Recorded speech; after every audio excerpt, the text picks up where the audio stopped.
Welcome back to another episode of The Mandatory. We just got some news earlier today, Brian. We talked about it last week. There was talks that Tyson Fury and Oleksandr Usyk was possibly going to happen April 29th at Wembley. And it sounds like talks have broken off because the rematch clause, that can't be decided. And now there's talks about the purse as well. What are your thoughts on everything that's going on? And do you think we're going to actually get this fight at some point, maybe later on in the year? And what do you think is the big holdup? I mean, look, we can take it from Frankie Warren himself, right? So Frank Warren promotes Tyson Fury, and we're not going to be the type of show who just barrels in and just like bullshits their way through these segments and gives out just half-ass opinions based on who they like. We're actually going to be a little bit journalistically responsible here.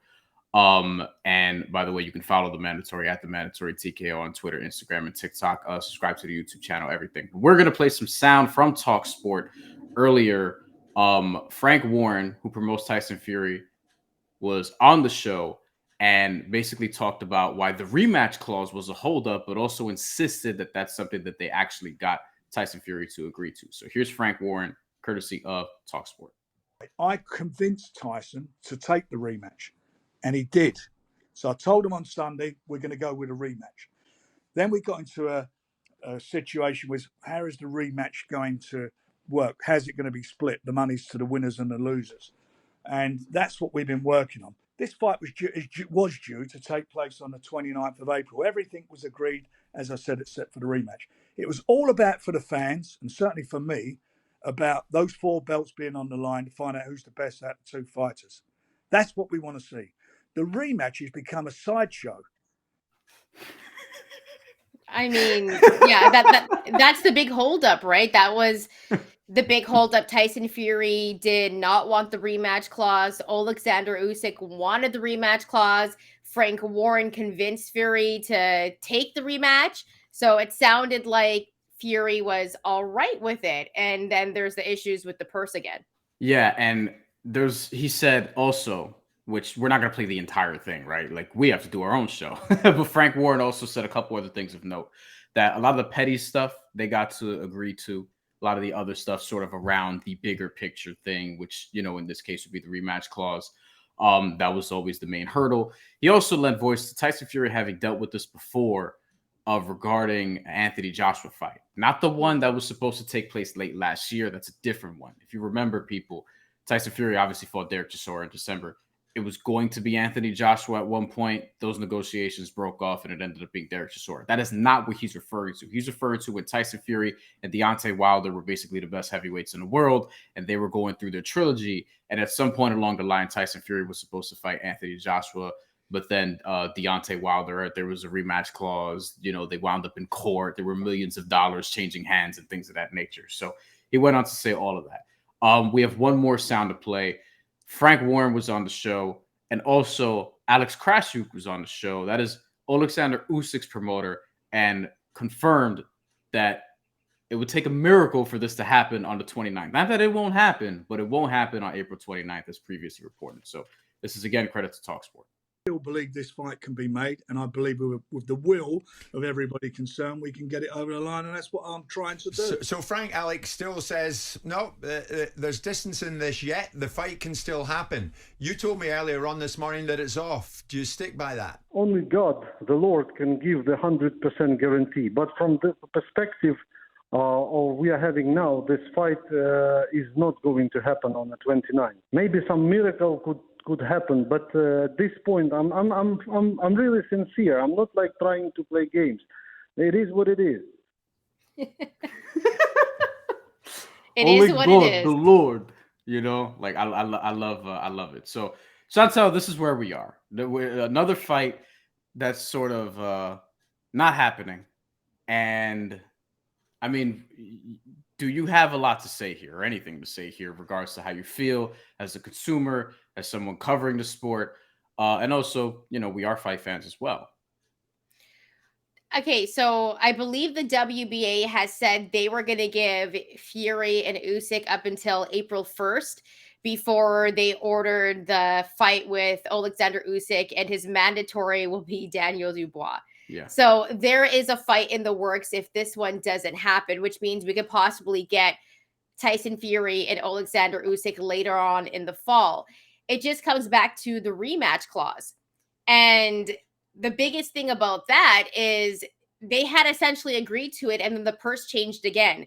And there was a comment that we got on our on our last YouTube video, actually saying that Tyson Fury wasn't respectful when he was saying he was gonna give that $1 million over to donate to the Ukraine, because he messed up the bag for Usyk in Saudi Arabia, where he would have got paid way more money. So not only does Usyk have more belts, but he agreed to a 70-30 split. And then finally, Fury agreed to his rematch clause, but said, "Hey, you know what? I'm going to have to pay for these sanctioning bodies." Brian and I were talking about it earlier.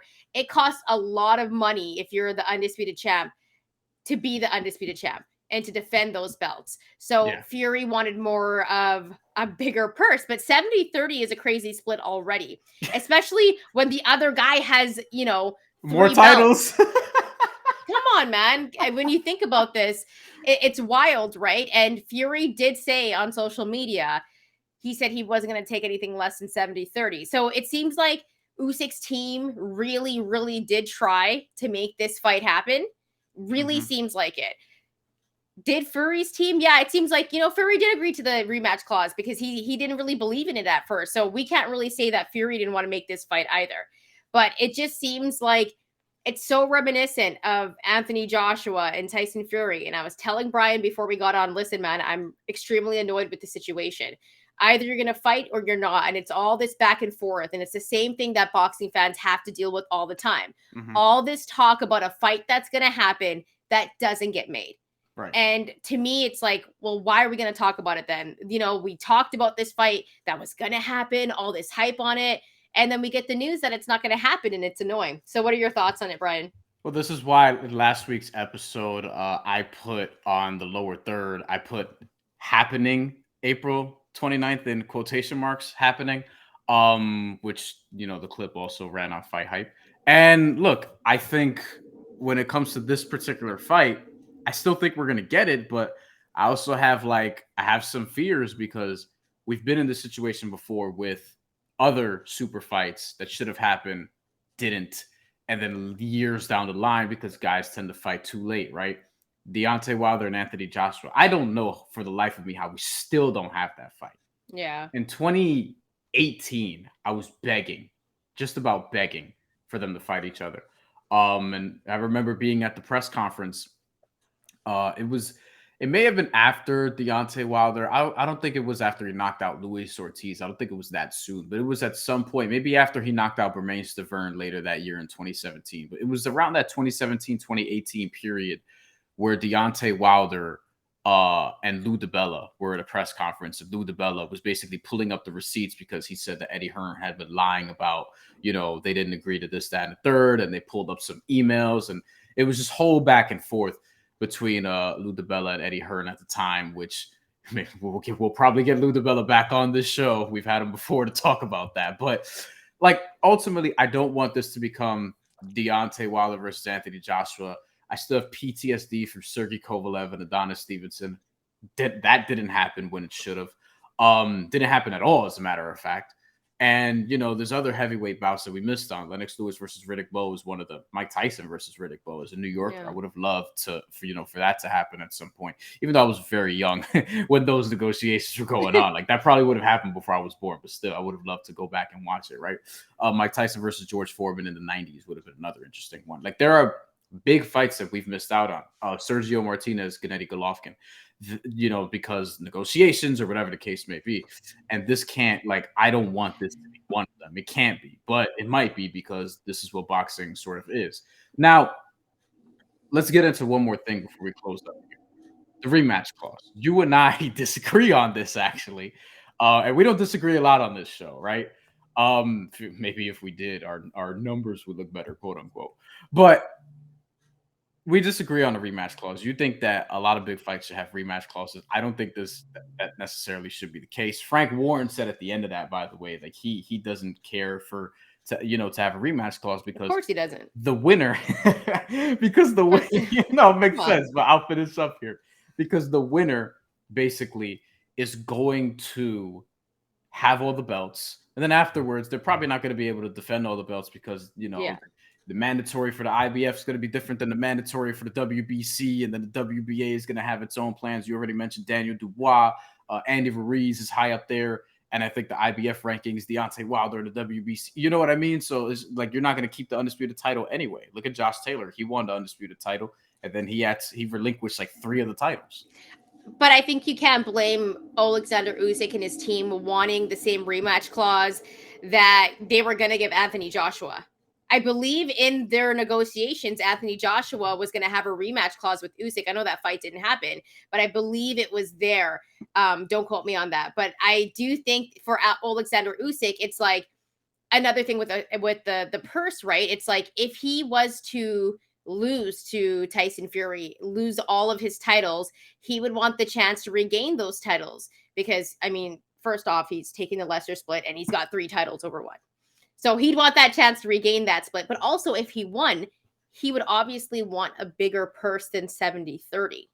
So because if he was to beat Tyson Fury and they were supposed to have a rematch, his purse would have to be bigger.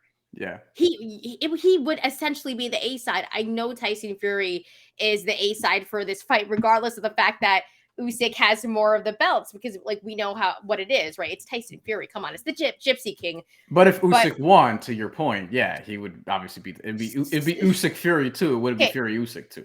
My whole thing about there being a rematch clause. The last time there was an undisputed heavyweight champion was 1999 when Lennox Lewis beat Evander Holyfield. That was a long time ago. Yeah. Why is there not going to be a rematch clause for this fight, which could essentially be the biggest fight in a very, very long time, especially if this is going to be in the UK at Wembley? We would probably want to see another one and they would get the bag. Of course, there's those instances where there's going to be different mandatory fights for each of those belts, but I can understand why Oleksandr Usyk wants it. I can also understand why Tyson Fury might not want it. And there might also be another play with that, because I was telling Brian, it's just like when Lomachenko and Teofimo Lopez fought. In their agreement, there was no rematch clause. Lomachenko lost and then asked Teofimo Lopez, hey, I want a rematch. And Teofimo Lopez is like, I'm not giving you a rematch. And he didn't have to give him a rematch. That could also be the same thing. What if Tyson Fury beats Oleksandr Usyk? Usyk loses his titles and Fury's like, nah, I'm undisputed. Next time you want to fight, it's going to be, 90-10. I don't know. But there's also that fact too, where Usyk's like, is that the reason? Because I think you can question that. Like, is that the reason you don't want the rematch clause, or like, what is it? I think rematch clauses should have more flexibility. I think that the rematch clause in itself shouldn't be there's a second fight no matter what. I think that if I beat you by knockout or a wide decision, no rematch. That's how I think you should actually like structure it, right? Then we would have never got the Deontay Wilder and Tyson Fury fights, though. No, right? I mean, we would have gotten it the second time because the first one was a straight up draw, right? Yeah. But like, I didn't think there was a need for the third one. Yeah, but you know what? It did good numbers wise. Everyone tuned in, and it was a great fight. Wasn't better than the second. The time that I don't think we need like a rematch is like when we saw Cambosa's and Devin Haney. I don't want to see that fight. But that's kind of where I'm getting at. It's like, yo, if there are scorecards here that are like 118, 110, 117, 111, we don't need to see this shit again, right? The clause should be like, if a judge or 2 judges scored about 115, 113 or closer, then rematch, or structure it that way. Or if there's a knockout, you knock the person out, unless the stoppage is like really questionable, right? Like it's a really early stoppage. Whoever the ref is better be a good referee for this eventual fight, by the way, so that we don't have that issue. But ultimately, like, I think you should structure it to be a little bit more flexible with rematch clauses, as opposed to absolutely no fucking matter what, we have a rematch. Like, I don't think it should be that just sort of cut and dry. I think for a big fight like this, though, I'm down with a rematch clause, because going back and forth, even looking at the comments, because this video that we did when we did the preview was posted on Fight Hype, got a lot of comments on there, and I would say it was 50-50.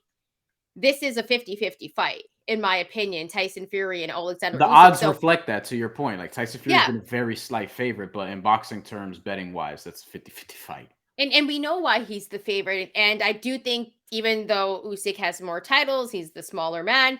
I understand why Tyson Fury is the favorite. I mean, he's the Gypsy King. But for me, it's like I don't even know how I would bet it, to be honest with you. It's like one day I'm going with Oleksandr Usyk, and the next day I'm like, yo, I'm going to roll with the Gypsy King.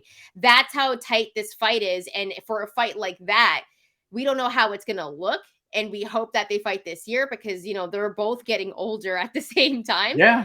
You hope that this fight happens this year because I think we'd be getting the best versions of Tyson Fury and Oleksandr Usyk. But if we don't, then it's the whole question of, is this fight even going to happen when we want it to happen? And Tyson Fury is the slight favorite. Oleksandr Usyk is not, but it's a big mess, man. I think it's a big mess, and I hope it happens, and I hope we can get it later in the year. And it sounds like there's a little bit of hope that it still can happen, possibly, if these guys can agree to it. Last thing for me before we wrap up. What happens first? Tyson Fury versus Oleksandr Usyk or Terrence Crawford versus Errol Spence? I think you knew where I was going. I think Usyk and Fury happens before. Oh boy, that's not good. Because that means Errol Spence is gonna fight, which we probably know. You're probably Keith right. Thurman. He's gonna fight Keith Thurman, probably, right? Yeah, well, allegedly that should have already been announced because there was talk about that happening in April, and now it might happen in May. But Showtime just wants to have one pay-per-view a month. We don't know what's gonna happen there, and then Terrence Crawford might fight Alexis Rocha. I feel like that's a fight that we're gonna get before we get Spence and Thurman. I know Bud hasn't been the most active. That's more of like promotional issues. But the reason why I say Oleksandr Usyk and Tyson Fury is because these talks have started, and at least there's been some, there's been some discussions. This fight almost happened. Allegedly, Bud and Spence almost happened late. Yeah, but how long have we been then talking about Bud and Spence? We've been talking about Bud and Spence for like 5 years now. Yeah, legit since like 2018. We've only been talking about Tyson Fury and Oleksandr Usyk for how long? Since Usyk got, had that rematch. Beat Anthony Joshua. Yeah. So, and he by beat the him way, again another for the second time. another fight that I don't think needed a rematch. Like I was cool after Usyk beat Joshua the first time. I get why. Look, the money is awesome, right? And like if you're Anthony Joshua, you want an opportunity to win a rematch, and if you're Oleksandr Usyk, you want you want that big payday to beat his ass again. Whatever. Like I get it, but I'm just saying, like once somebody beats somebody convincingly, I don't think there needs to be a need to see it again. Yeah, but I thought the second fight was good too. I think AJ looked the second fight was better. It was better. Good for AJ. Golf clap for AJ. Like he was better in the second fight. Hey man, you know what? The fact that we both watched it means that it was a worthy fight to have a rematch. And that's the thing. It's like, is this a worthy fight to have a rematch? Would we want to see it again? And before we even get the first one, I know I'd want to see a second one of this because, I mean, let's be serious. They're two of the best right now. So here on The Mandatory, we want to know your thoughts. What do you think about Tyson Fury and Oleksandr Usyk being called off? And yes, will it happen later on in the year? Let us know. Drop some comments below. Let us know what you think about this whole Tyson Fury, Oleksandr debacle. And if we don't get this fight, how hype are you for Usyk and Daniel Dubois? Let us know. Drop some comments below. Very likely that we are going to be getting that fight. And by the way, if you like the content, hit that like button, hit that subscribe button. It definitely helps the channel grow. And you can also find us on wherever you stream any of your other shows as well. Thanks so much for rocking with us, and we'll be back with some more content.